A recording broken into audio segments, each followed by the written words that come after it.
ये आकाशवाणी पटना है। अब आप अभिषेक दास से प्रादेशिक समाचार सुनिए। देश में पिछले 10 वर्षों में रेल दुर्घटनाओं में कमी आई है। वर्ष 2023-24 के दौरान कुल 40 रेल दुर्घटनाएं हुई। वर्ष 2014-15 में यह संख्या 135 थी। रेल मंत्री अश्विनी वैष्णव ने आज लोकसभा में एक प्रश्न के लिखित उत्तर में ये जानकारी दी। उन्होंने कहा कि इस वर्ष अप्रैल से नवंबर तक 29 रेल दुर्घटनाएं हुई हैं। श्री वैष्णव ने बताया कि सुरक्षा भारतीय रेल की सर्वोच्च प्राथमिकता है और इसके लिए कई कदम उठाए गए हैं। केंद्रीय ग्रामीण विकास मंत्री शिवराज सिंह चौहान ने कहा है कि हर गरीब व्यक्ति को पक्का घर उपलब्ध कराने के लिए सरकार ने 2,95,00,000 मकान बनाने की स्वीकृति दी है। आज नई दिल्ली में संवाददाताओं से बातचीत में उन्होंने कहा कि अगले 5 वर्षों में 2 करोड़ और घर बनाए जाएंगे। उन्होंने कहा कि प्रधानमंत्री आवास योजना ग्रामीण के तहत 38 लाख घर आवंटित किए गए हैं। इसके लिए 10,600 करोड़ रुपए से अधिक की धनराशि जारी की गई थी। श्री चौहान ने महिला सशक्तिकरण की चर्चा करते हुए कहा कि आजीविका मिशन से 10 करोड़ से अधिक महिलाएं जुड़ी हुई हैं। उन्होंने कहा कि अब तक 1,15,00,000 महिलाएं लखपति दीदी बन चुकी हैं। राजद के वरिष्ठ नेता तेजस्वी प्रसाद यादव ने कहा है कि यदि बिहार में महागठबंधन की सरकार बनती है तो प्रतिमाह 200 यूनिट बिजली मुफ्त दी जाएगी।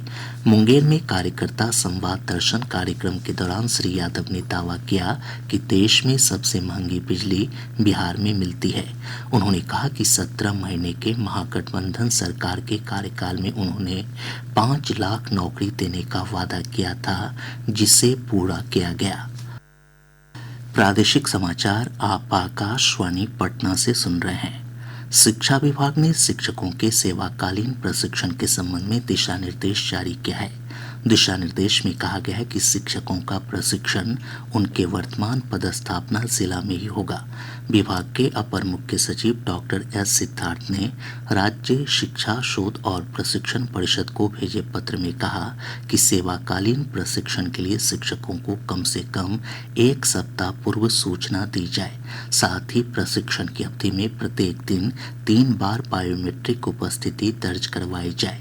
उपस्थिति के आधार पर ही शिक्षकों को सेवाकालीन प्रशिक्षण पूरा करने से संबंधित प्रमाण पत्र उपलब्ध कराया जाएगा।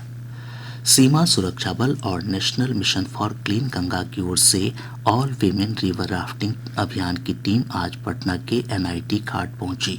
नगर विकास मंत्री नितिन नवीन ने टीम का स्वागत किया।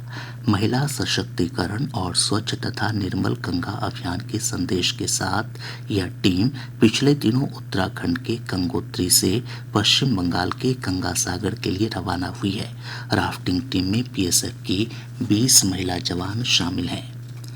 पछुआ हवा की रफ्तार कम होने से प्रदेश का औसत अधिकतम और न्यूनतम तापमान अभी भी सामान्य से ऊपर बना हुआ है। मौसम पूर्वानुमान में कहा गया है कि अगले 3 दिनों के दौरान न्यूनतम तापमान में मामूली गिरावट होगी। इस अवधि में अधिकतम तापमान में किसी विशेष परिवर्तन की संभावना नहीं है। वहीं सुबह के समय राज्य के अधिकांश हिस्सों में हल्के से मध्यम स्तर का कुहासा छाया रहेगा।